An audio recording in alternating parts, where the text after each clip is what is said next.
மரத்துக்கு தான் இறக்க போறோம்னு 20 வருஷத்துக்கு முன்னாடியே தெரியும். ஒரு 500 வருஷம் வயசான மரம் தான் இறக்குறதுக்கு ஒரு 30 வருஷத்துக்கு முன்னாடி இருந்து அப்படியே ஒளிச்சேர்க்கை கொஞ்சம் கொஞ்சமா குறைச்சிக்கும். நிலத்துல இருந்து தண்ணி எடுக்கிறது அப்படியே குறைச்சிக்கிட்டே வரும். ஆனா அந்த மரத்துக்கடியில மிருகங்கள் வாழ்ந்துட்டு இருக்கும், பறவைகளும் கூடு கட்டி இருக்கும்.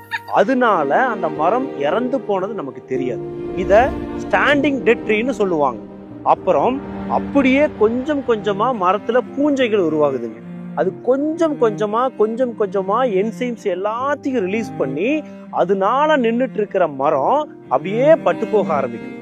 இதுக்கப்புறம்ங்க அந்த மரத்தோட அப்படியே வேர் வந்து அப்படியே அழுகி போய் நைட்ரஜனு, பாஸ்பரஸ், பொட்டாசியம், கார்பன்னு எல்லா சத்துக்களையுமே மண்ணுக்கு கொடுத்துருங்க.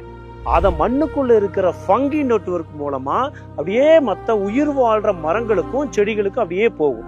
வேறு அழுகிடுச்சுன்னா மரம் விழுந்துரு இல்லைங்களா, இத நர்ஸ்லாக்குன்னு சொல்லுவாங்க. இந்த நர்ஸ்லாக்குல இருந்து அப்படியே புது புது செடி முளைக்கும், மரம் முளைக்கும். நுண்ணுயிர்கள், பூச்சி, புழு, இப்படி ஆயிரக்கணக்கான உயிர்களுக்கு அது வாழ்வு கொடுக்கிற இடமா இந்த மரம் மாறிடும். 500 வருஷமா சேர்த்து வச்ச எல்லாத்தையும் கொஞ்சம் கூட தன்னலம் இல்லாம தன்னை சுத்தி இருக்கிற இந்த காட்டுக்கு கொடுத்துட்டு போற மரங்கள் இறைவனுக்கு நிகர்தானுங்க. நீங்களே சொல்லுங்க.